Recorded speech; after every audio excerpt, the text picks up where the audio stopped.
आणि आता थेट जाऊयात मातोश्री परिसरामध्ये उद्धव ठाकरे सध्या बोलतायत। आज आपण पाहिलं असाल की भारतीय जनता पक्षातून काही पदाधिकारी आलेत, काही वंचित बहुजन आघाडीतनं आलेले आहेत,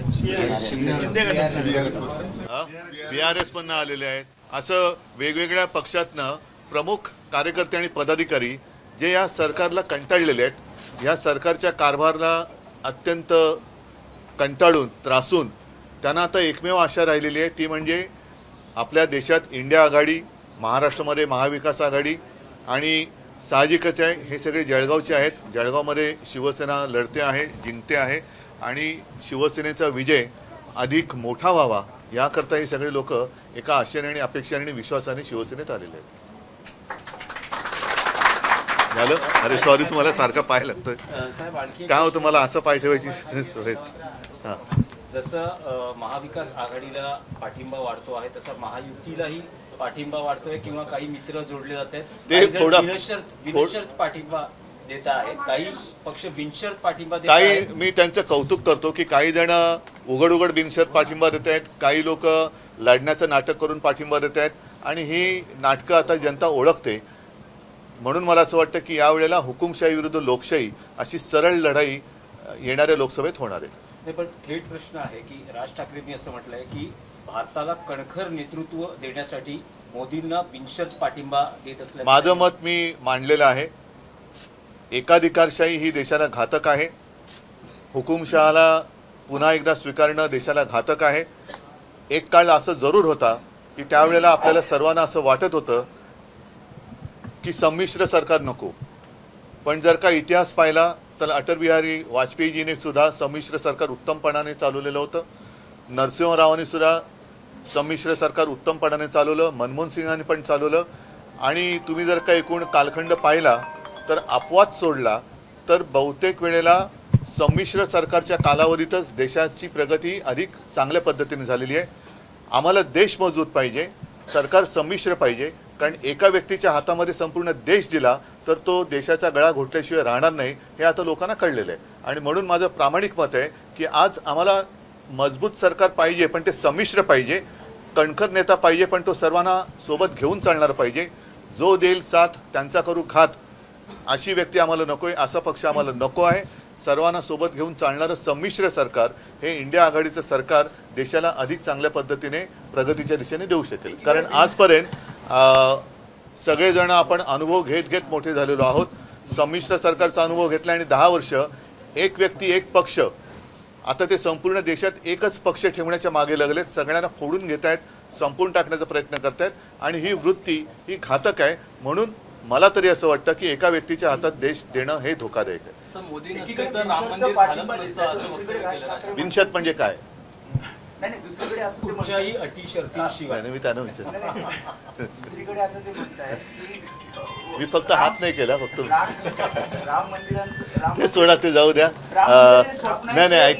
नाही ऐका मला, मी प्रत्येकाला प्रत्येकाचं मत मांडण्याचं स्वातंत्र्य अजून तरी आहे आणि अजून तरी मी एवढ्यासाठी की परत एकदा जर का हुकुमशाही सरकार आलं तर पुढच्या निवडणुकीला हेही स्वातंत्र्य राहणार नाही। आज सर्वसामान्य जनतेच्या असंतोषाचा जो मी उल्लेख केला, त्यांना बेकारीने ग्रासलेले आहे, महागाईने ते त्रासलेले आहेत। जी वचनं मोदी सरकारने, आणि महत्त्वाचा मुद्दा म्हणजे मी कालच्या माझ्या सभेत म्हटलं की आम्हाला भारत सरकार पाहिजे, मोदी सरकार नको। या देशाचं सरकार हे भारत सरकार आहे, त्याच्यामुळे एका व्यक्तीचं सरकार हे कदापि आम्ही आणि देशवासी मान्य करू शकत नाही। इतर जी काही त्यांनी एक आश्वासनं दिली होती 14 पासून 19 साली पण आणि आत्ता पण, त्यातलं कुठलंच तसं पूर्ण नाही झालेलं। जे बेरोजगारांना रोजगार देणार होते, 15 लाख रुपये आणणार होते, शेतकरी जे त्रासलेले आहेत त्यांच्या शेतमालाचा जो भाव होता तो दुप्पट देणार होते, शेतकऱ्याचं उत्पन्न दुप्पट करणार होतं, अशा अनेक गोष्टी होत्या की त्यातल्यापैकी एक सुद्धा गोष्ट ही साकार झालेली नाही आहे। घराघरात नळातून पाणी देणार होते, ते काही झालेलं नाही आहे। भ्रष्टाचार मुक्त करणार होते, तर सगळ्या भ्रष्टाचारांना स्वतःच्या पक्षात घेऊन इतर पक्ष त्यांनी भ्रष्टाचार मुक्त केले, हे एक काम त्यांनी केले। राहुल गांधी भंडाऱ्यात आहेत, दुसरीकडे महायुतीच्या एकत्रित सभा होत आहे, महाविकास आघाडीच्या एकत्रित सभा कधी? महाविकास आघाडीच्या पण आता सभा सुरू करतोय आम्ही आणि गेल्या आठवड्यात आमची पत्रकार परिषद झाली, तशी अजून महायुतीची सभा जरी सुरू असल्या तरी युतीच्या जागा वाटपाचा फॉर्म्युला काय अजून जाहीर झालेला नाही आहे. त्याच्यामुळे नुसत्या युतीच्या सभा घेऊन काय उपयोग नाही आहे. फॉर्म्युलाच नाही आणि सभा घेत आहेत त्याला काय अर्थ नाही.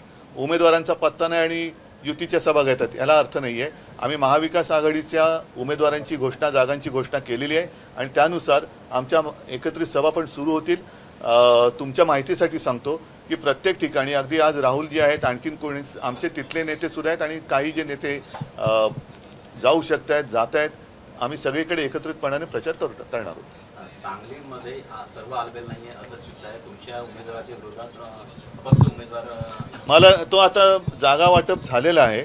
आता प्रत्येकाने आपापला पक्ष आणि आपापल्या कार्यकर्त्यांना समजवण्याची आवश्यकता आहे. कारण जागा वाटप झाल्यानंतर साहजिकच आहे जर आपण मोठं चित्र पाहण्यासाठी एकत्र आलो असू तर तिथल्या कार्यकर्त्यांना त्या पक्षाच्या नेत्यांनी समजवणं गरजेचं आहे. उत्तर मुंबईतून आपल्यासाठी जागा सांगितली गेली होती परंतु काँग्रेसला तिथून उमेदवार मिळत नाही आहे.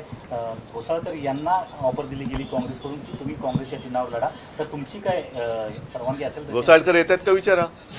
नाही ते म्हणतायत की नाही असं काय नाही. घोसाळकर एक जुने कट्टर कार्यकर्ते आहेत आणि ह्यांच्या नुसत्या हातामध्येच नाही तर मनामध्ये, हृदयामध्ये शिवसेना आहे. त्याच्यामुळे आघाडीचा एकत्र प्रचार करणं वेगळं आणि पक्षात जाऊन उमेदवारी घेऊन लढणं हे घोसाळकरांकडनं होणं शक्य नाही आहे. ठीक आहे. आपल्यातून शिंदे गटात गेले वायकर हे उमेदवार असतील उत्तर पश्चिम, त्याकडे कसं बघताय? अमोल क्रांतीकर विरुद्ध वायकर, परत शिवसेना विरुद्ध शिवसेना इथे पण रंगणार. मी काल एका गोष्टीचा उल्लेख केला होता की शिवसेनेला नकली सेना म्हणणाऱ्यांना आता मला प्रश्न विचारायचे की एवढी लोक तुम्हाला भाड्याने का घ्यावी लागतात? तुमच्या इंजिनाची चाकं निकळलेत आणि स्टेपनीवरती तुमचं इंजिन चालतंय का?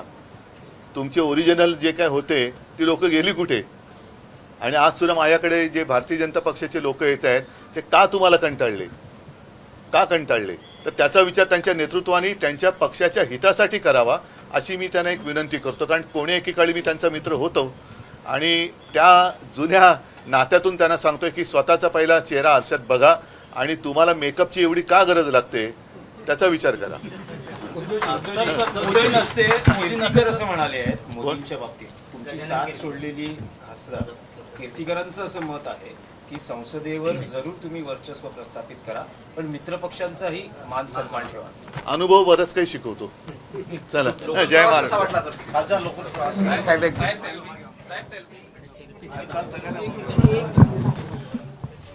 तर उद्धव ठाकरे सध्या बोलत होते. सांगलीतल्या आपल्या लोकांना आपण समजावून सांगू असं सुद्धा त्यांनी म्हटलेलं आहे. सांगलीचा तिढा अजूनही सुटलेला नाहीये. जागा वाटप पूर्ण झालेला आहे. काँग्रेसला त्यांनी पुन्हा एकदा सुनावलेला आहे. एबीपी माझा, उघडा डोळे बघा नीट.